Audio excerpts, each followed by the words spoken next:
Bonjour à tous, donc je suis Xavier, le directeur de France Cluster, accompagné par toute l'équipe de l'asso France Cluster, Ah, du c'est réseau beau. France Cluster pour vous accueillir à ce petit moment Ah, d'échange putain. autour de la présentation du Master Management de Cluster, dont les étudiants qui se connectent tous les uns après les autres, et je vous souhaite à tous bienvenue dans ce moment d'échange. Donc les étudiants qui sont en M1 en ce moment se mettent activement en recherche de structures d'accueil. Et l'objectif de ce petit webinaire, bien sûr, c'était de pouvoir présenter le master à des clusters, pôles susceptibles ou intéressés pour renforcer leurs équipes avec les Ah, forces vives que vous représentez les uns les autres. Et donc, pour aller très vite, dans la petite heure qu'on consacre à passer ensemble, l'idée c'est la suivante, c'est que Alain Tubiana, qui vient de nous rejoindre en tant que responsable du master, puisse prendre un petit temps pour présenter le master, son fonctionnement, peut-être aussi, Alain, bien sûr, les principaux apprentissages que les M1 ingurgitent pendant cette première année, et donc qu'ils mettront à la disposition des clusters d'épaule qui les accompagneront. On vous proposera aussi, et merci Lucie d'être avec nous, qui est en M2, le témoignage de Lucie qui sévit en ce moment à Green Tech Valley. Donc super, merci d'être avec nous. Peut-être que si Morgane, Anna, Anaïs, qui êtes les collègues de Lucie et qui travaillez avec l'équipe France Cluster, vous avez envie de compléter, bien évidemment, n'hésitez pas à le faire. On aura aussi, et mille merci Julien d'être avec nous de l'Eurométropole, Julien Mouret, et qui accueillait, donc là voilà, c'est le témoignage de la force invitante j'essaie d'un là-dessus. apprenti. Et puis on réservera un temps important aux questions-réponses. Alors, questions-réponses avec, j'ose pas dire tour de table, mais vous, les clusters et les pôles qui êtes présents, avez peut-être en tête ou peut-être déjà communiqué une offre d'accueil pour un contrat d'apprentissage, et peut-être l'occasion pour vous de le signaler puisque les étudiants à M1 sont là en grande partie.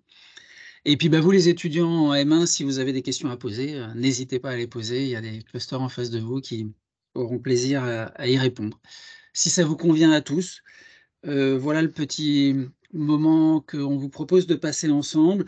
On se permet, j'espère que vous en êtes d'accord, d'enregistrer le petit webinaire. On a plusieurs cluster polls qui ont manifesté l'intérêt pour ce temps d'échange, mais pour autant qui n'étaient pas dispo à l'heure de notre rendez-vous, et donc qui étaient curieux de pouvoir visionner le replay. Donc si vous en êtes d'accord, on se permet d'enregistrer. Sans transition, peut-être, Alain, est-ce que je te passe Oui, le micro pour que tu puisses peut-être partager ton écran et puis présenter le master? avec plaisir. Alors, attendez, j'essaye. Tu- tu- tu- tu- tu.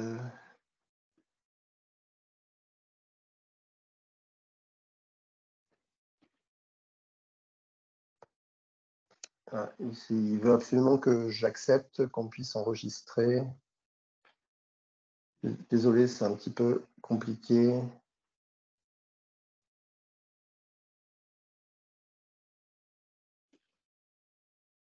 Ok, je ne sais pas si ça marche, ça. Est-ce que vous voyez Pas mon encore. écran? Non, pas encore pour moi. Alors, et là? Chez moi, ça fonctionne. Yes, ça arrive chez moi, donc c'est sans doute ma connexion qui n'était pas terrible. D'accord, super. Bon, alors rapidement, parce qu'on n'a pas beaucoup de temps.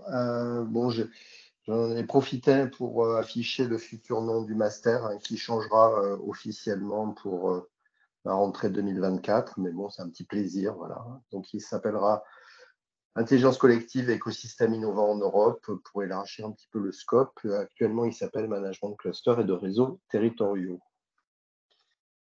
Et on est toujours les seuls en Europe sur le sujet.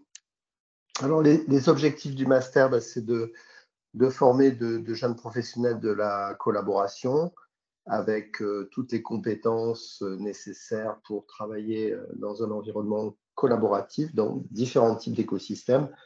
On a des étudiants qui travaillent bien sûr dans des organisations de clusters, de pôles, mais on a aussi des étudiants qui sont dans des réseaux publics, des communautés de pratique, de plus en plus des agences de développement économique sur la structuration de filières, des collectivités, comme on va le voir avec Julien Mouret de l'Eurométropole de Strasbourg.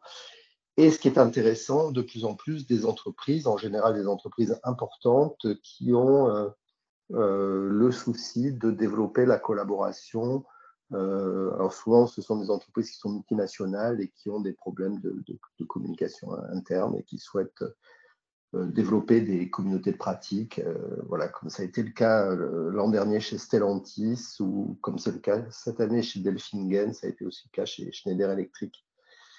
Alors, comme tous les étudiants sont en apprentissage en deuxième année, on a un très bon taux d'insertion puisque tous les étudiants trouvent un emploi. Les 4% en général, c'est ceux qui ont décidé de faire un petit break avant de plonger dans le grand bain.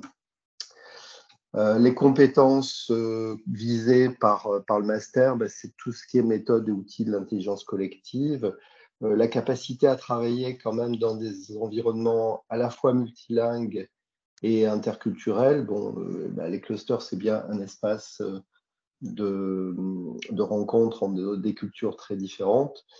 Le management de projet. Pardon ?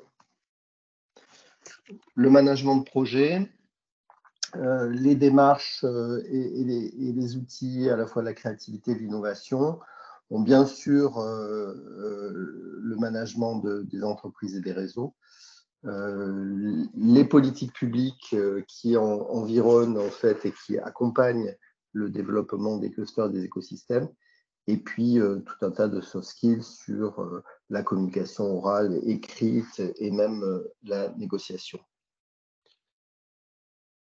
Voilà, donc le master existe depuis 10 ans maintenant. On a fêté d'ailleurs nos 10 ans très récemment, avec 2 parcours. On a un parcours franco-allemand avec notre partenaire, la Hochschule de Kiel, et plus récemment, on a créé un parcours français. On a la plupart de nos cours qui sont assurés par des professionnels, y compris pour certains des cluster managers. On est ouvert à l'apprentissage et 100% de nos étudiants sont en apprentissage en deuxième année. Il arrive parfois que nous ayons de jeunes professionnels, donc auquel cas ils sont dans un autre système, mais bon, ça revient à peu près au même. Et puis enfin, les particularités, c'est que nous n'utilisons que la pédagogie active, donc pour construire des compétences. On travaille aussi de manière collective. Les étudiants apprennent à travailler en groupe dès la première année. On fait de nombreux projets, et y compris des projets assez concrets. Et aussi, on apprend dès la première année à créer des entreprises pour qu'ils apprennent en fait ce que c'est qu'une entreprise, comment ça fonctionne et dans toutes ses dimensions. Et puis on a un partenariat très fort depuis le début avec France Cluster, et régulièrement, donc tous les ans, il y a des sujets de projets qui sont proposés par France Cluster aux étudiants. Alors, je vais revenir 2 minutes, je vais insister un petit peu sur l'apprentissage et ses particularités. L'apprentissage, c'est pour la deuxième année. C'est un peu plus de 400 heures de formation universitaire, puisque c'est le seuil, en fait, pour une formation pour pouvoir être éligible à l'apprentissage, avec un rythme d'alternance qui est un petit peu particulier, donc 3 temps d'alternance. Un premier temps qui commence à la rentrée universitaire début septembre pendant 7 semaines. Donc, il y a 7 semaines de cours bloqués à Strasbourg. Et puis, un deuxième temps qui va de fin octobre jusqu'à début mars, où l'alternance se déroule sur un rythme de 3 semaines chez l'employeur et 1 semaine en cours. Donc, en fait, ça veut dire que les étudiants, à partir de fin octobre, habitent sur leur lieu d'apprentissage et non plus à Strasbourg. Et puis, à partir de début mars, en fait, ils sont à temps plein en fait, dans l'organisation jusqu'au 30 septembre, qui est la date de fin du contrat d'apprentissage. Alors, autre chose qu'il faut savoir, c'est que le contrat d'apprentissage peut être conclu dès 3 mois avant le début de la formation, ce qui veut dire au plus tôt dès juin 2023. Alors ça, c'est pour les étudiants du parcours français, parce que les étudiants du parcours franco-allemand, eux, ne sont libres qu'à partir du 15 juillet. Voilà. Et au plus tard, donc 3 mois après le début de l'année universitaire, donc début décembre. Alors, bien évidemment, j'ai tendance à recommander le fait de commencer plutôt plus tôt que plus tard. L'intérêt de commencer, je crois, et Xavier peut-être pourra le confirmer, dès l'été, c'est de permettre une bonne acculturation en fait, des étudiants, ce qui fait que quand ils reviennent fin octobre, ils sont opérationnels. Toutes les formalités administratives liées à l'apprentissage sont gérées en fait par un CFA, mais un CFA un peu particulier puisque c'est un CFA universitaire. Donc, c'est le CFA qui va gérer la relation contractuelle, qui va s'occuper de l'inscription, etc. Et puis qui va aussi avoir la responsabilité de veiller à l'assiduité de l'étudiant, puisque une fois qu'il est en apprentissage, l'étudiant devient un salarié. Et donc, les cours, évidemment, sont déjà obligatoires chez nous, mais là, on doit y compris signer des feuilles de présence, puisque c'est exactement la même chose que d'être dans l'entreprise. Voilà. Donc, il y a un maître d'apprentissage qui est désigné dans l'entreprise, qui a la responsabilité de l'apprenti. Et du côté universitaire, il y a un tuteur universitaire qui est également désigné et qui doit visiter l'apprenti à 2 reprises pendant l'année. Alors, dernière slide, et après j'arrête. Les intérêts d'avoir un apprenti, hein, c'est qu'un apprenti, c'est un collaborateur qui va être présent sur une année environ 75% du temps de travail, donc ça peut être même un petit peu plus si on dépasse les 12 mois. Nous, on propose des collaborateurs relativement performants parce qu'ils sont déjà pas trop mal formés, je pense, et puis il y a quand même quelques avantages financiers aussi. Hein. La rémunération d'apprenti fait l'objet d'une exonération de charges, donc c'est une rémunération nette. Et puis le gouvernement aide aussi à l'embauche des apprentis. Actuellement, c'est 6 000 € d'aide financière pour un apprenti de ce niveau. Voilà, très, très rapidement, donc nos contacts avec Verena, qui est responsable de la partie franco-allemande. Voilà. Génial, merci Alain. Alors, on pourra, si vous avez des questions sur les dimensions financières, on pourra y répondre. Hein, de notre côté, alors déjà, Julien, là, en tant qu'accueillant au sein de l'Eurométropole, pourra témoigner de son côté. Nous aussi, France Cluster, en tant que... Alors, bien sûr, on partagera la présentation. Nous aussi, en tant que structure accueillante, on pourra vous dire un peu comment ça marche. Il y a certes l'aide et il y a aussi les frais d'inscription d'étudiants qui sont théoriquement pris en charge par l'entreprise, mais nos OPCO les prennent. En tout cas, si je fais référence à France Cluster, 100% des frais d'inscription de l'étudiant qui sont pris en charge par l'organisation sont pris en charge par notre OPCO. Alors, voilà, en tout cas, pour le témoignage que nous, on peut en faire. Est-ce que, pour compléter le propos de Alain sur ce qu'on fait, ce que font les étudiants quand ils sont accueillis dans une structure d'accueil, voir un peu comment ça se passe, est-ce que, Lucie, on peut te passer la parole, que tu puisses témoigner? Donc, tu es accueilli depuis, tu vas nous dire depuis quand, je ne sais pas quand est-ce que tu es arrivé. Est-ce que tu es arrivé que fin octobre ou est-ce que tu es arrivé plus tôt chez à Green Tech Valley et puis de nous dire ce que tu fais, les missions qui t'ont été confiées, le bonheur que tu y trouves et, et l'efficacité que tu leur amènes, la valeur ajoutée que tu leur amènes. Oui, alors, je vais aussi vous partager une présentation. Est-ce que vous voyez bien la présentation? Oui. Ok. Donc oui, je suis en alternance à Green Tech Valley, donc un cluster qui est en région Centre-Val de Loire, et j'y suis depuis fin octobre puisque j'ai fait le parcours franco-allemand. Donc les cours finissaient fin août, donc c'était un peu compliqué de démarrer plus tôt. Euh, donc, pour vous présenter assez rapidement à Green Tech Valley, parce que c'est pas forcément le sujet du webinaire, mais c'est un cluster qui est national, qui est donc situé à Orléans et qui cherche à mettre en relation les acteurs du monde agricole avec les acteurs du numérique.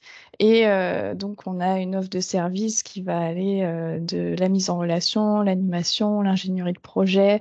On fait aussi des actions de veille et on a un club agriculteur référent où ça va être vraiment trouver le match entre les agriculteurs et les startups ou entreprises qui veulent tester leurs solutions numériques. Euh, bon, nos adhérents, donc on est à peu près à 90 adhérents aujourd'hui. On a tout type d'acteurs comme tous les clusters. Donc, nous, on va avoir le côté terrain avec les agriculteurs et les instituts techniques, puis les entreprises du numérique.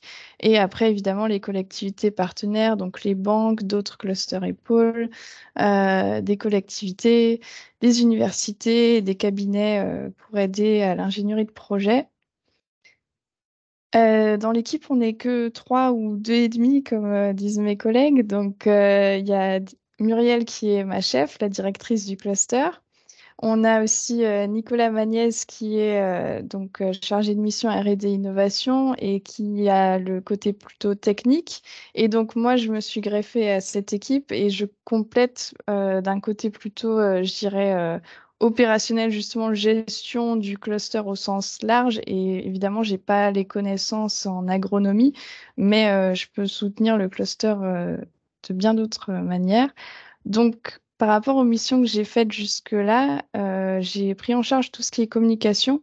Donc, que ce soit la gestion du site internet, le mettre à jour, j'ai rapidement pris en main tout ce qui est WordPress, Canva, aussi pour réaliser les posts sur les réseaux sociaux, donc Facebook, Twitter et LinkedIn.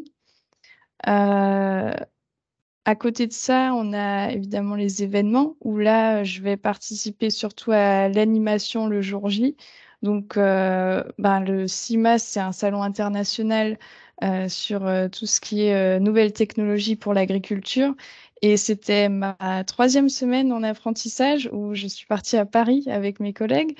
Donc, c'était assez, pour moi, formateur puisque j'ai dû très vite prendre le pied et avoir un peu le speech du cluster pour pouvoir le présenter même à des acteurs étrangers qui venaient nous voir sur le stand. Mais c'était vraiment intéressant et ça a permis de créer une cohésion d'équipe très forte. Et après, on a tout plein d'autres formats d'animation, des groupes de travail, des forums avec des partenaires. On a aussi des prix, donc on fait une remise des prix chaque année. Donc là, il y a le fait de rencontrer tous les acteurs du réseau, que ce soit des institutionnels, que ce soit les startups, les agriculteurs. Donc, il faut vraiment apprendre à parler ces différents langages. Euh, et ce que je fais beaucoup aujourd'hui, c'est un travail sur la stratégie du cluster, puisqu'on a eu des changements au niveau de la gouvernance. Et là-dessus, mes collègues me donnent beaucoup d'autonomie, me donnent évidemment des missions. Ils m'ont demandé de faire trois benchmarks sur notamment nos tarifs d'adhésion, sur notre business model et aussi par rapport à un de nos prix qui manque un peu de visibilité. Et donc là-dessus, j'avais un peu champ libre, on va dire. Et de mon côté, j'ai regardé, grâce notamment aux cours qu'on a eus à France Cluster, j'utilise beaucoup la Mapster en ligne, où ça me permet justement de voir d'autres clusters et sur leur site, ensuite, je vais chercher des infos pour essayer de comparer qu'est-ce qu'ils font mieux que nous, qu'est-ce qu'on pourrait mettre en place chez nous. Donc là, le tableau, c'est une comparaison en fait des tarifs d'adhésion qui est beaucoup plus grand que ça encore, mais qui va être présenté au conseil d'administration pour en discuter. Et j'ai participé aussi à un webinaire sur, enfin, du réseau TCI, qui est le réseau international des clusters, qui était très content d'ailleurs de nous voir parce qu'ils connaissent aussi le master. Et tout ça, c'est des connaissances que j'ai accumulées aussi pendant mon master, donc pendant les cours, où voilà, on entend parler de certains clusters plusieurs fois, donc on intègre les choses, on entend parler des réseaux, forcément France Cluster qui intervient aussi, les intervenants de d'autres clusters où ça donne des pistes. Et tout ça, je l'utilise au quotidien. Et la dernière mission sur laquelle je vais sûrement plus travailler dans les prochains mois, c'est tout ce qui est développement international du cluster, parce qu'aujourd'hui, on est beaucoup basé au niveau national. Et moi, je regarde un peu comment on peut essayer d'intégrer les réseaux européens, donc avec la plateforme européenne, ICCP, le réseau TCI, comme j'en ai parlé avant, tout ce qui est appel à projet, donc on a Interreg avec l'école qui ouvre en ce moment sur différents niveaux. Et voilà, donc je suis totalement apte à faire toutes ces missions. Après, je suis encadrée. Si j'ai des questions, je peux aller les poser, mais je suis assez force de proposition et autonome. Et pour conclure, je voulais dire aussi que justement, mon recrutement, il est passé par ce webinaire puisque Agrintech Valley avait participé l'année dernière au webinaire et j'avais pris la parole au moment des échanges avec les étudiants. Donc là, c'est plus un message aux étudiants. N'hésitez pas à prendre la parole aujourd'hui, ça peut vous faire décrocher une alternance. Voilà. Génial. Bah, bravo, Lucie. Merci beaucoup. Bravo pour ta presse. Ton aisance à l'oral, c'est super, vraiment très très clair. Bravo. Une petite question. Est-ce que, Lucie, tu bosses sur site, tu télétravailles, comment ça s'organise pour toi? On bosse, là je suis sur site et on fait souvent 2 jours de télétravail par semaine. Donc, mais on s'arrange vu que c'est une petite équipe, c'est vraiment ah aujourd'hui j'ai besoin plutôt de télétravail, etc. Voilà, on s'arrange comme ça. D'accord. Bon, super, et ça me paraissait très clair. En tout cas, l'éventail des missions qui te sont confiées, à la fois sur l'animation du réseau et puis le portage de quelques missions spécifiques que tu mènes à terme, qui sont des missions courtes, voilà, sur les missions sur lesquelles on t'attend en particulier, puis après l'animation un peu long terme, tu étais sur ces deux éventails-là. Je ne l'ai pas dit au début de l'échange, mais n'hésitez pas à poser des questions dans le chat. On y reviendra bien sûr volontiers, peut-être dans un deuxième temps pour ne pas entrecouper les propos des intervenants. Est-ce qu'on peut avoir maintenant le regard du maître d'apprentissage? Est-ce que Julien, à l'Eurométropole de Strasbourg, Julien Mouret, vous pouvez nous dire un petit mot sur l'accueil de l'apprenti, les missions que vous lui avez confiées, euh, l'intérêt que vous avez perçu dans les compétences peut-être acquises dans le cadre de la formation M1 et puis ce sur quoi vous avez pu vous appuyer. Le rythme aussi, la vie peut-être que vous avez sur le rythme que Alain Tubiana a évoqué. Est-ce qui vous paraît bon, pas bon? Enfin bref, voilà quoi, Julien, à vous la parole. Bonjour. Alors effectivement, pas mal de choses à raconter. Donc, juste en quelques mots de présentation, donc, moi c'est Julien Mouret, je suis directeur adjoint de la direction des territoires à la ville de Strasbourg. Donc direction des territoires, c'est, ce qui peut s'appeler dans d'autres collectivités les directions de proximité. Donc nous, on a des équipes qui sont pas mal, dans les quartiers, sur le terrain, mais surtout dans des grosses préoccupations d'animation de réseaux d'acteurs au sein des quartiers, de réseaux associatifs beaucoup, et de travail avec les habitants pour la prise en compte des besoins des habitants, des préoccupations des habitants. Donc, de fait, nous, on n'est pas sur une dimension de cluster comment dire, d'un niveau économique, on va dire, mais de fait, on est effectivement sur des réseaux et des réseaux très puissants qui peuvent aussi intervenir dans les territoires. Et donc, c'est pour ça qu'on s'appuie. Et maintenant, moi, ça fait 6 ans que je m'appuie sur effectivement l'ITIRI, les formations qui sont proposées. Et donc, ça fait 6 ans que j'accueille des apprentis. Alors, j'ai quand même comment dire, un regard économique, puisqu'en fait, pendant 3 ans, j'ai accueilli ces étudiants dans le cadre de mes anciennes missions qui étaient à la direction du développement économique sur l'animation de la stratégie économique à la ville de Strasbourg et à l'Eurométropole. Donc voilà. La bonne nouvelle, c'est que j'ai laissé un peu l'habitude d'accueillir des apprentis. Donc maintenant, il y a 2 apprentis qui viennent de l'ITIRI à la ville de Strasbourg. Un dans mon ancienne direction, à la direction développement économique, où ils ont toujours maintenant gardé l'habitude de recevoir des étudiants. Et puis maintenant aussi au niveau des directions de territoire.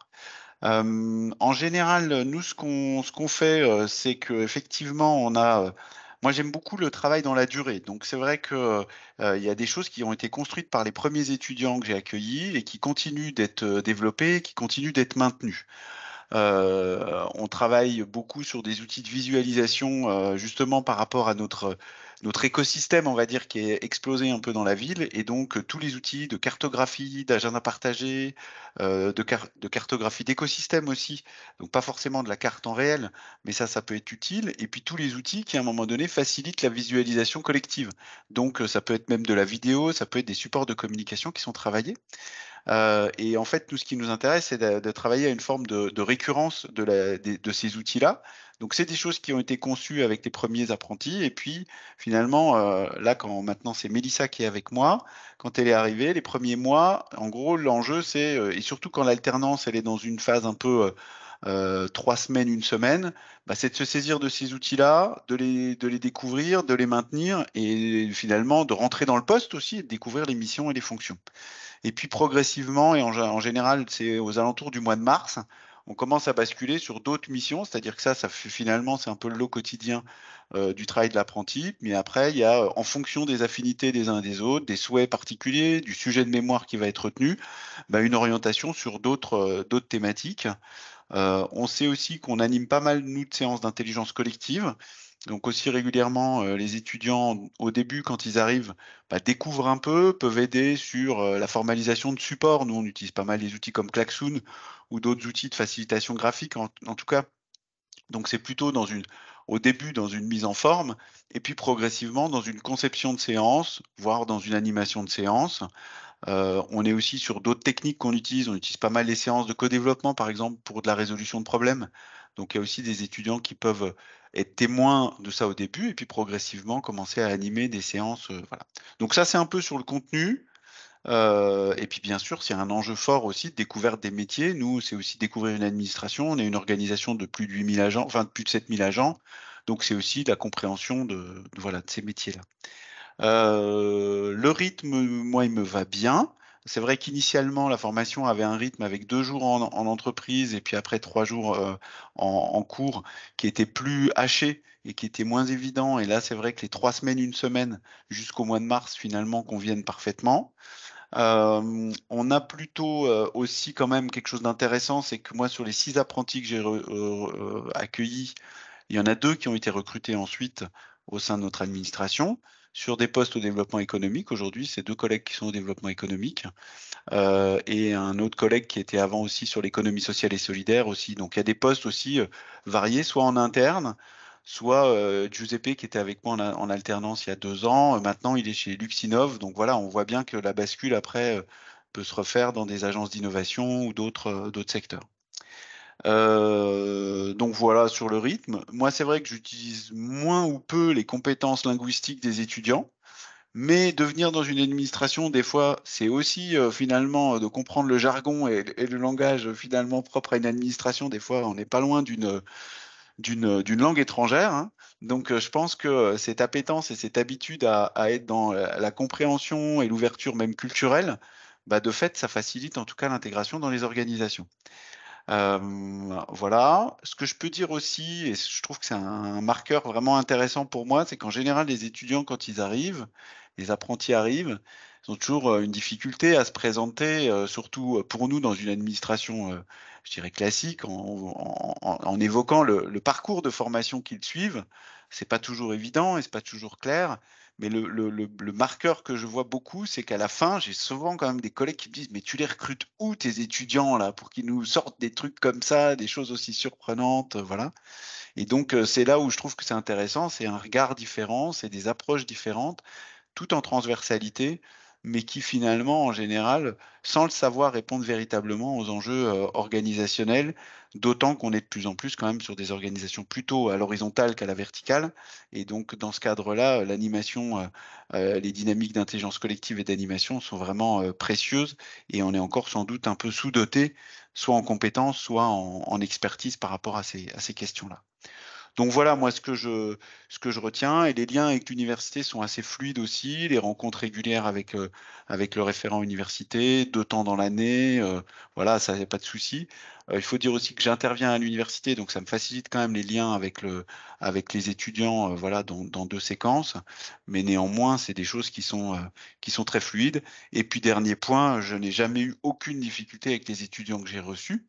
Tous les apprentissages se sont bien passés, je touche du bois, mais voilà, j'en suis au 6e et je dis ça, c'est pas si anodin puisque moi j'ai suivi aussi une formation de maître d'apprentissage, et qu'en fait, j'ai croisé beaucoup de collègues qui accueillent des apprentis et c'est pas gagné à tous les coups. Donc en tout cas, pour moi, tout s'est toujours très bien passé et voilà. Voilà ce que je peux vous raconter, puis après à disposition, bien sûr, s'il y a un enjeu de questions-réponses et d'apporter d'autres éléments. Voilà. Merci beaucoup, c'était très bien. Hem, je précise quelque chose, Julien, travaillant à l'Europe Métropole de Strasbourg, ça peut donner le sentiment que, qu'on reste dans un environnement, localo-local, ce qui n'est pas du tout le cas, hein, puisque alors je ne vais pas m'engager pour les M1, je ne sais pas très bien quelles sont leurs propres aspirations, mais en tout cas, si on regarde, les 2-3 années précédentes, on a des clusters, Alain, je m'appuie sur toi, enfin, des clusters d'à peu près toute la France qui ont pu accueillir des apprentis du master. Bon, à GreenTech, Lucie en est l'exemple très incarnant, mais on a retrouvé à, Cognac, à à Cognac, par Cognac, à exemple. Voilà, tout à fait. Perpignan, voilà, on a eu des apprentis à Grenoble, à Aix-en-Provence, à Paris, Voilà. Ce que même à permet Bruxelles et à Luxembourg. Et puis on a une partie aussi des étudiants qui font aussi ce qu'on appelle l'apprentissage transfrontalier, donc qui vont par exemple à Karlsruhe ou à Stuttgart dans des clusters allemands ou à Fribourg. Voilà. Voilà, ce que permet bien, pour le coup, le rythme qui est proposé, parce qu'effectivement, comme le disait Julien, sur 3 jours, 2 jours, ces déplacements, c'est quand même vachement plus difficile. Mais là, sur le rythme tel qu'il a été conçu par le master, ça le permet bien plus facilement. Alors j'ai pas regardé la conversation s'il y avait des questions, qui restent en suspens. J'ai vu, Alain, que tu t'étais prêté au jeu de répondre à quelques questions. Est-ce qu'il y a autour de la table des gens qui veulent prendre, la parole peut-être pour, soit apporter un témoignage complémentaire, soit poser une question? Alors, est-ce que alors Laura Garot, vous avez envie de prendre la parole? Bienvenue. Ah, bonjour Xavier, mauvaise pioche, c'est Bertrand Cousin, donc je suis directeur Ah, salut du Bertrand, cluster pardon, Euro. pardon. Laura est effectivement là, c'est ma chef de projet.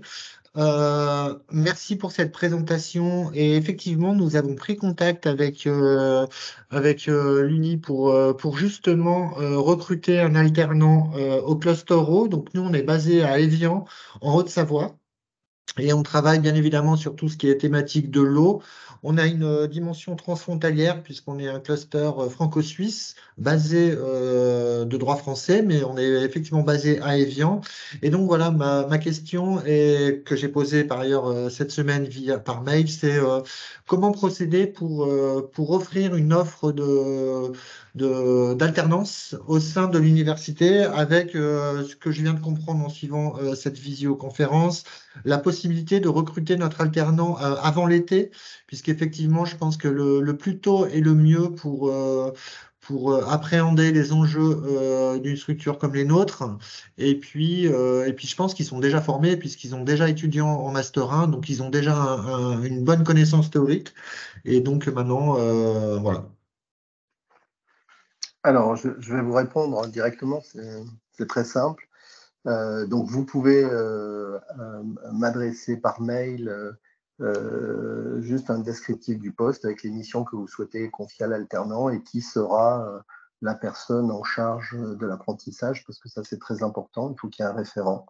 Voilà, et il faut que les missions soient à peu près cadrées, mais on pourra en reparler. Et nous, on diffuse en fait les offres. On a un réseau interne, hein, donc on diffuse les offres à tous les étudiants et après ils candidatent directement auprès de vous. Très bien. Merci. Alain, tu pourrais mettre peut-être ton mail dans la conversation si tu ne l'as pas déjà fait, comme ça les uns les autres pourraient le récupérer. Je le fais tout de suite. Génial, merci beaucoup. Merci Bertrand, et puis ouais, ce sera intéressant. L'idée, c'est de pouvoir rédiger sur un petit feuillet, là, sur une page maximum, une offre, un contenu de mission pour que les étudiants puissent aussi regarder en fonction de leur centre d'intérêt. Mais super. Xavier Schramm, bonjour, salut Xavier. Bienvenue. Ah, votre micro, on n'entend pas ton micro. Vous m'entendez? Oui, oui, impeccable. Bonjour à tous. Voilà. Oui, donc moi je suis en charge d'un tout récent cluster, on a 1 an. Je suis le salarié bénévole. Je travaille pour la ville de Saverne. Je suis responsable du port de plaisance, donc voilà, avec un très beau cadre qu'on a derrière moi. Et on a créé un regroupement voilà, d'entreprises et aussi de partenaires autour des enjeux du Fluvestre. Alors, le Fluvestre, en 2 mots, c'est les activités de tourisme et de loisirs, et nous, on a rajouté et économiques qui ont lieu sur la voie d'eau et autour de la voie d'eau. Et donc, ça va du loueur de bateaux, fabricants, mais aussi aux gens qui travaillent sur la mobilité, etc. Voilà, on a organisé un premier salon Fluvestre l'année dernière et on en a organisé un de nouveau cette année en septembre. Alors on se pose la question parce qu'on est très intéressé par un recrutement. Alors nous c'est un coût plutôt c'est un problème de coût financier pour l'instant, hein, donc on est en train d'essayer d'aller voir des partenaires pour nous aider. Et d'ailleurs j'ai eu un étudiant l'année dernière en stage, je crois qu'il est parmi là parce que j'ai vu un Victor, alors c'est peut-être lui qui fait maintenant la formation, le master, et qui était j'avais 3 étudiants en stage l'année dernière et qui m'ont aidé à préparer ce salon notamment. Pour l'apprentissage, le maître de stage, ma question elle était sur le maître de stage. Est-ce qu'il faut que ce soit un salarié? Est-ce qu'il y a des conditions, des prérequis particuliers ou... Alors, il n'y a pas véritablement de prérequis juridiques. En revanche, il y a quelque chose qu'il faut vraiment bien comprendre, c'est qu'encadrer, je pense que Julien pourra témoigner parce qu'il a été formé et il a une longue expérience maintenant du travail de maître d'apprentissage. Il faut être présent, très présent. C'est-à-dire qu'on ne peut pas considérer, si vous voulez, qu'un apprenti, ça va se substituer au salarié qu'on ne veut pas se payer. Parce que si on fait ça, en général, on va droit dans un mur. On en a eu l'expérience une fois, avec un cluster dans le numérique en Alsace d'ailleurs, et l'apprentie, elle a tenu 3 mois parce qu'elle était livrée à elle-même, et c'était le président du cluster qui lui donnait des directives. C'est pas ça un apprenti. Un apprenti, c'est quand même un jeune professionnel en formation. Donc il faut vraiment se poser la question de savoir si on est en capacité de l'encadrer réellement. Voilà. D'accord, très bien. Julien, est-ce que vous voulez compléter?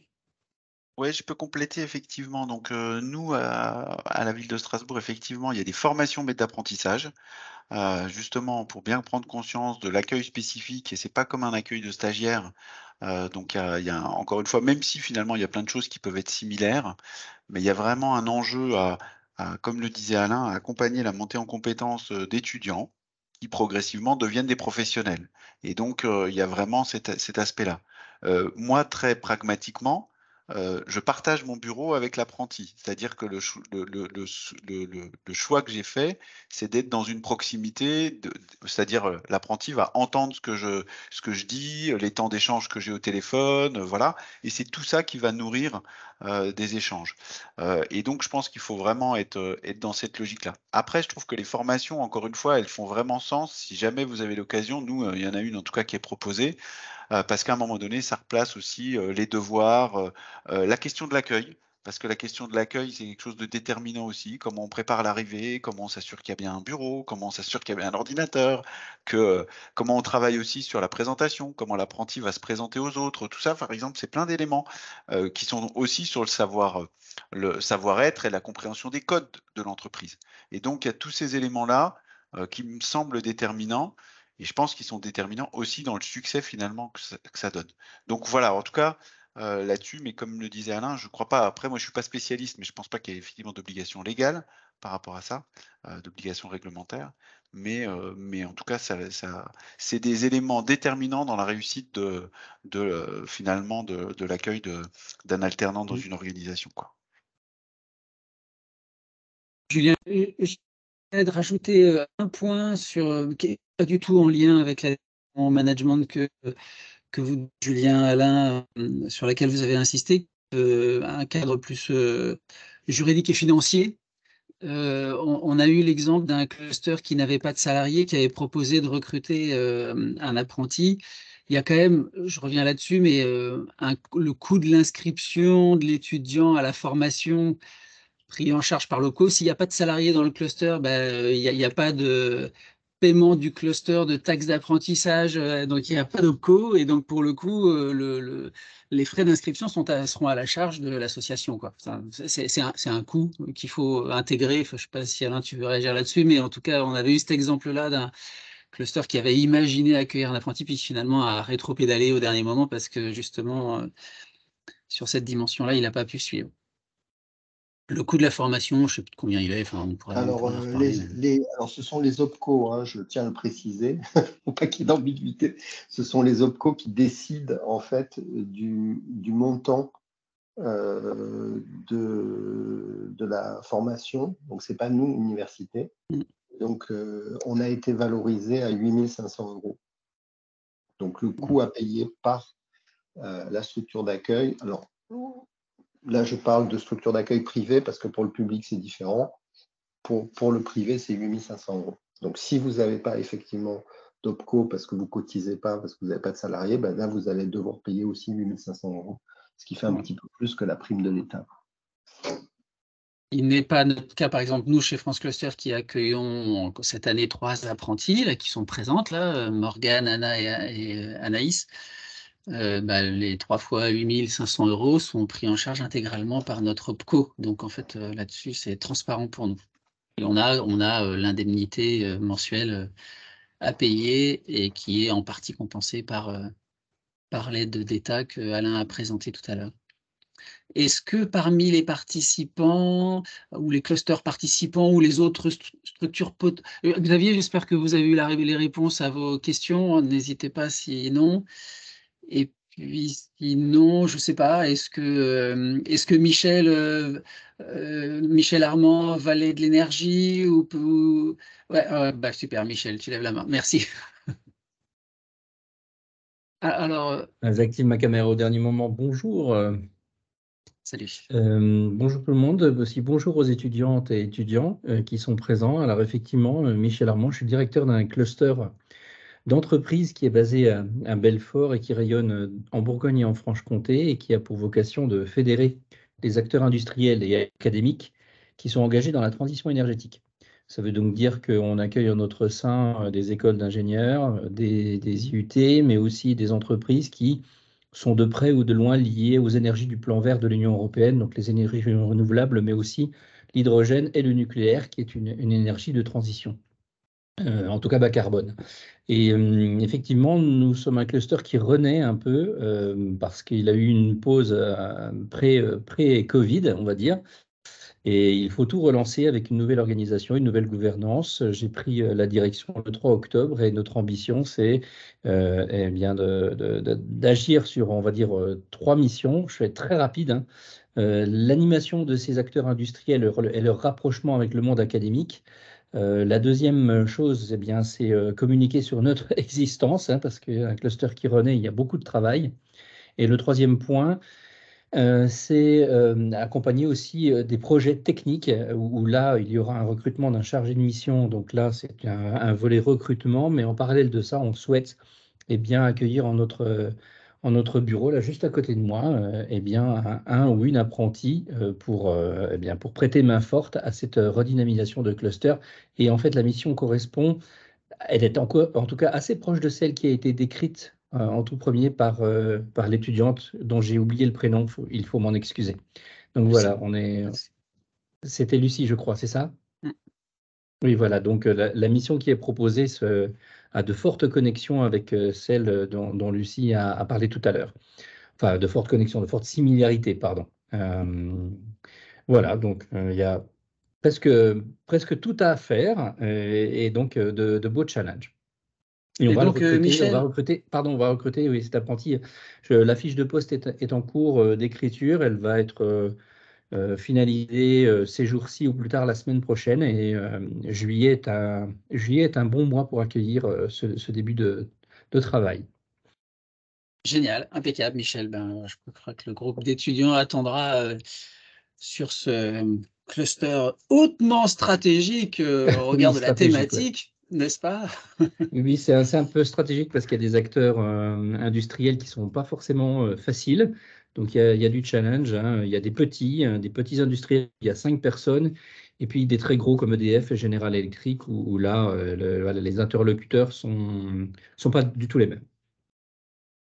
Génial. Merci beaucoup, Michel, pour cet intérêt porté au master et cette proposition de mission que vous allez adresser aux uns et aux autres. Est-ce que d'autres personnes voudraient prendre la parole, faire connaître un projet d'accueil, peut-être d'apprentis, ou de la même manière aux étudiants en M1 n'hésitez vraiment surtout pas à vous manifester, peut-être pour dire les centres d'intérêt qui pourraient être les vôtres, alors soit parmi les structures d'accueil potentielles autour de la table, il y aura des gens qui pourront vous dire appelons-nous, on peut peut-être répondre à votre centre d'intérêt, ou alors nous, on sera content d'avoir l'information et puis éventuellement de la rerouter à d'autres qui n'ont peut-être pas pu y participer. N'hésitez surtout pas à prendre la parole. Je regarde la liste. Qui aurait envie de dire un petit mot, soit parmi les étudiants, encore une fois, soit parmi les structures d'accueil? Est-ce que quelqu'un... Isabelle, pardon, j'avais pas vu votre main levée. J'ai activé le micro. Oui, bonjour. En fait, je suis présidente du cluster santé, bien-être équin, donc qui va toucher essentiellement tous les chevaux et les équidés sur la région Auvergne-Rhône-Alpes. Il s'avère que, comme l'ont exprimé d'autres clusters, nous aussi, on est en train de remettre à plat notre gouvernance parce que notamment la manière dont les subventions peuvent maintenant être allouées se réduit comme peau de chagrin. Donc, il faut vraiment avoir des clusters qui se suffisent à eux-mêmes sur leurs frais de fonctionnement. Voilà, pas sous perfusion. Et par contre, on n'a pas forcément de... Alors actuellement, on a une salariée dans le cluster qui le sera peut-être encore sur un certain temps, mais peut-être pas si longtemps que ça. On va voir. Et donc la problématique qu'on aurait, c'est effectivement que si on repartait sur un alternant, on n'aurait pas forcément de salariés pour l'encadrer à plein temps. Si ce n'est moi en tant que présidente et les membres du bureau, et effectivement comme on l'a fait précédemment, hein, puisque la salariée qu'on a actuellement, elle a été tout à fait au départ pendant 2 ans en alternance. Mais ça suppose par contre d'avoir aussi quelqu'un qui ait une appétence et une connaissance du monde du cheval, qui est assez particulier, parce qu'en fait, il y a beaucoup de contacts à prendre et on est, nous, un cluster assez dynamique sur le fait de se dire qu'il faut. On a une 40aine d'adhérents actuellement, et donc on a quand même un objectif de doubler, voire tripler ce nombre d'adhérents. Donc il faut vraiment avoir quelqu'un qui ait aussi des capacités à mettre une action commerciale, à être autonome. Et par ailleurs, à être capable aussi de gérer, je dirais, toute cette partie administrative du cluster, quand, comment, où, savoir faire les conseils d'administration, les bureaux, à quelle fréquence, etc. Enfin, tous ces éléments-là, sur lesquels, je l'avoue, en tant que présidente, je ne suis pas la mieux placée pour apporter des informations. Voilà, je voulais juste préciser ça. Nous, donc on est en pleine réflexion sur notre réorganisation. Ça veut dire qu'a priori, ça serait pour juin ou pour septembre qu'on pourrait envisager ça. Mais attention, dans un monde autonome. Ouais, très bien. Et avec un tuilage possible avec Pauline, là, votre actuelle salariée, elle sera encore un peu là pour accueillir l'apprenti justement et lui passer le relais sur les méthodes, sur les outils utilisés? C'est pas sûr? J'ai pas forcément le calendrier. Je sais pas quelle sera ses réponses à nos propositions, hein, pour être tout à fait clair. Donc, dans un certain cadre, non, et dans un autre cadre, oui. Voilà. Très bien, super, super. Et voilà, n'hésitez pas à envoyer en tout cas une petite fiche de mission à Alain pour que les étudiants puissent se positionner. En tout cas, merci Isabelle pour l'intérêt marqué. Jean-Louis Dacosta, chez SIM. Oui, bonjour à tous. Oui, donc je suis au pôle SIM, Jean-Louis Dacosta, donc je suis directeur de la partie usine à projet produit et dans le cadre de la phase 5 pour aller jusqu'à l'industrialisation, donc passer du POC au produit industriel. Donc, on est un pôle qui est implanté principalement sur Auvergne-Rhône-Alpes et avec aussi un pied en Nouvelle-Aquitaine. On est aujourd'hui 14 personnes, dont 2 alternants. Donc, on a la coutume depuis 4 ans maintenant d'avoir des alternants. On a été entre 2 et 3 alternants sur différents volets, comme la communication, sur la partie CRM à un moment, la partie émergence de projet. Donc, on est vraiment très impliqué là-dedans. Et donc, on a pour 2020, la prochaine rentrée, en fait, 2023-2024, 2 possibilités. En fait, j'en ai envoyé une, mais il y en a 2, en fait. Donc, je rappelle les grands thèmes de SIM, en fait, c'est les solutions pour l'industrie avec le volet performance, le volet green, le volet impact environnementaux des process et le volet plus IT pour l'industrie. Avec aussi une grosse action au niveau des projets européens, avec une équipe européenne, une équipe dédiée à l'Europe importante. Et donc, les 2 postes qui sont potentiellement ouverts, donc il y en a un qui est sous ma responsabilité plutôt sur la partie, comme ça a été un peu dit précédemment à plusieurs reprises, un sujet, une personne plutôt dédiée à la fois sur la partie projet, émergence de projet, et être aussi à la fois être capable d'être sur le terrain aussi, d'aller notamment sur le volet auvergnat, d'être au chevet des adhérents auvergnats, mais aussi faire la prospection. Donc un vrai rôle de terrain et un vrai rôle d'animation. Et on a une particularité dans ce contexte, et on a une communauté qui s'appelle offre de solutions. Donc c'est comment trouver des nouveaux offres de solutions pour l'industrie, comment les animer, comment animer cette communauté. Donc ça, c'est un vrai sujet de terrain. Et puis après, il y a aussi, je crois que c'est Lucie en a parlé, c'est aussi travailler sur des méthodes un peu plus opérationnelles pour faire de l'alternance collective. Aujourd'hui, je veux le dire très simplement, chez SIM, on est nul en interne, on ne sait pas faire. Donc, on a besoin de 109 pour apporter cette compétence.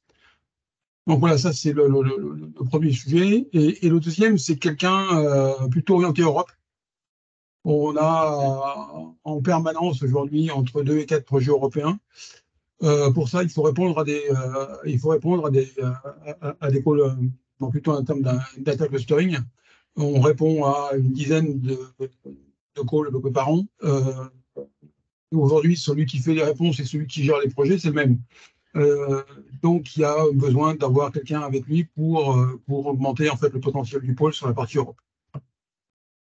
Donc, c'est deux sujets très distincts et puis principalement deux postes à Clermont quand même. C'est un peu loin de Strasbourg, je l'admets. Donc, c'est plutôt basé à Clermont-Ferrand. Alors, pourquoi Clermont-Ferrand? Le premier, parce que c'est vraiment l'animation sur le terrain autour de l'Auvergne. Jusqu'à présent, c'était moi qui le faisais, mais je ne peux pas être à la direction de l'équipe projet et puis être sur le terrain au chevet des adhérents, donc c'est un peu compliqué.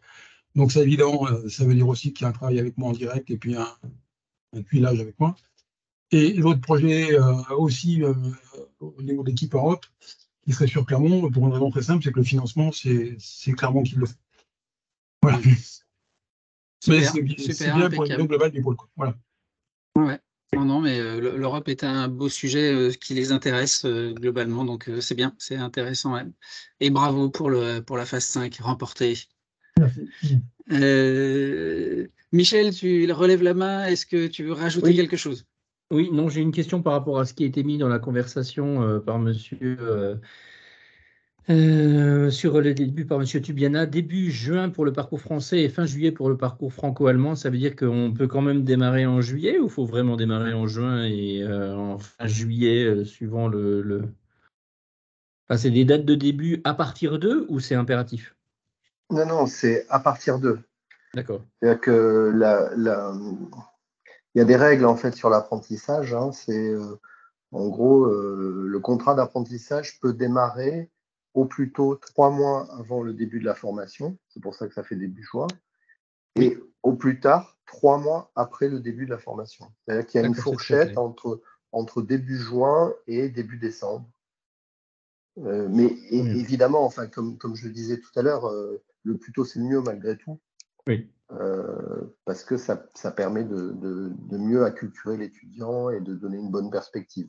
Et en revanche, la date de fin du contrat, elle est impérative, elle est pour nous au 30 septembre de l'année suivante.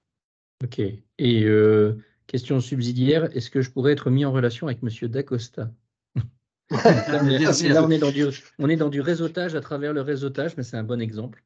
C'est parfait. Sauf si vous refusez, monsieur Dacosta, mais j'aimerais bien échanger avec vous. Pas de problème, je vais mettre mon contact dans le chat si j'y arrive, si je trouve. Voilà. Je vais mettre donc mon numéro de téléphone, ce sera plus simple. Moi, je ne suis pas d'accord du tout. Ça passera par les alternants que vous accueillerez, c'est tout.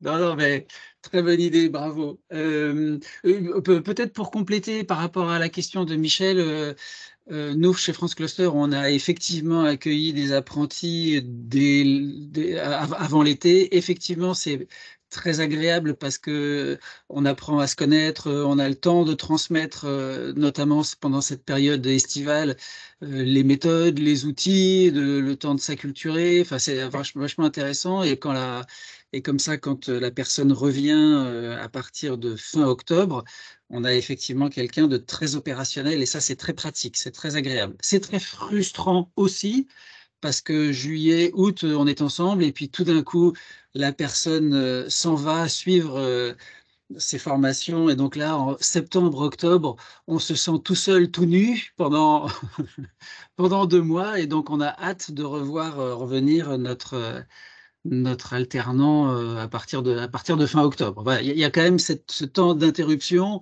qu'il faut intégrer pour pouvoir le gérer. Mais effectivement, quand même, l'avantage, c'est ça, c'est ce temps d'imprégnation qui est super intéressant en l'accueillant dès juin ou juillet. Question bassement matérielle, quand il n'y a qu'un seul salarié et que le salarié est absent pour soit par mission, soit pour raison de congé, le télétravail est certes pratique, mais est-ce qu'il y a d'autres dispositions à prendre en compte? Non, a priori, un alternant a le droit de rester seul dans les bureaux. Ok. Lucie, est-ce que ça t'arrive de rester seule? Chez moi, c'est pas autorisé. Mais je crois que ça dépend de la convention collective. Ouais. Donc, chez moi, soit je dois aller, il y a un autre. Je suis rattachée à la Technopole, donc soit je vais avec eux, soit oui, télétravail. On va réfléchir à ça. Il y a des solutions d'open working. Mm. Ok, Si il est très... je peux me permettre, pour répondre à Bien cette sûr, Isabelle. question, pour avoir déjà eu des alternants, alors pas dans le cadre du cluster, mais dans le cadre de mon entreprise, effectivement, le statut d'un alternant est exactement le même que le statut d'un salarié. Donc tout ce qui est mis en place dans les conventions collectives, etc., pour les salariés, s'applique aux alternants. Il n'y a aucune différence. Merci bien. Impec, Alors, merci Isabelle. juste pour compléter, ça va y compris jusqu'à la question du salaire. C'est-à-dire que si vous avez une convention collective qui prévoit un salaire minimum supérieur au SMIC, vous devrez évidemment respecter la convention collective. Et à ce moment-là, ça sera plus... Alors, c'est fonction de l'âge. Hein. Donc là, nous, on est sur la tranche jusqu'à 25 ans révolus la plupart du temps. C'est rare qu'on ait des étudiants de plus de 25 ans, mais ça peut arriver. Et donc, on est sur 61% du SMIC. Mais si votre salaire minimum conventionnel est plus élevé, ben, ça sera 61% du salaire minimum conventionnel. Ok, super. Il est 13h05, je sais pas, je voudrais pas qu'on glisse trop pour les uns les autres. Je sais pas s'il y a d'autres personnes qui voulaient s'exprimer ou si parmi les étudiants, ce que vous avez entendu dans les offres qui ont été soumises ou les pistes d'offres qui sont soumises, s'il y en a qui veulent réagir pour dire moi ça m'intéresse. Voilà, comme l'a fait Michel, je veux bien être mis en contact avec, avec Xavier, avec Michel, avec Isabelle, avec Jean-Louis, bref, pardon si j'ai oublié quelqu'un. Avec Xavier, tiens oui, parce que je ne l'ai pas dit que France Cluster, bien sûr, propose aussi des offres. Ah oui, donc voilà, ça c'est effectivement important, mais enfin vous le savez, en plus ça on vous les a déjà transmises. Peut-être Alain, quand même, un petit mot. C'est une promotion, les M1, ils sont combien? Il y a c'est une quinzaine, Alors, vingtaine. cette année, ils sont moins nombreux que l'an dernier. Ils sont que 14. Voilà. 14. Ouais. 14 étudiants. Bertrand, pardon, je n'avais pas cité Bertrand, excuse-moi. Voilà, donc si c'est bon pour tout le monde, si vous aviez pas... Est-ce qu'il y a dans le chat que j'ai pas regardé des questions qui n'auraient pas trouvé réponse? On vous relaiera bien sûr, si tu en es d'accord Alain, notamment la petite présentation que tu as faite, les quelques slides à l'ensemble des participants pour que chacun puisse les digérer à tête reposée. Et puis bah, pareil, si vous n'avez pas noté les mails de Alain ou les mails des uns et des autres, n'hésitez pas à le demander, on le retransférera. Si c'est tout bon pour vous, voilà, on peut peut-être s'arrêter là. Les étudiants à M1 sont actuellement en recherche. Hein, on est en avril. Leur objectif, c'est de pouvoir trouver avant l'été, soit même être accueillis dès avant l'été, mais en tout cas être sûr de pouvoir démarrer leur M2 à la rentrée avec leur structure d'apprentissage en poche. C'est quand même plus confortable pour eux que d'attendre le mois de décembre, même si la possibilité est offerte, la souplesse est offerte dans le cadre universitaire. Donc voilà, donc c'est maintenant que c'est intéressant pour eux d'avoir vos offres, donc n'hésitez pas à les transmettre au plus vite. Est-ce que Morgane, Anaïs, Anna, vous avez envie de rajouter quelque chose, vous qui êtes apprentis chez France Cluster, qu'on n'aurait pas dit et qui serait intéressant d'être dit? Non, on a tout dit? Anaïs?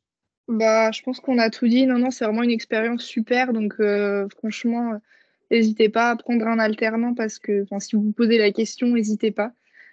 C'est super pour vous comme pour nous d'avoir cette expérience. Donc voilà.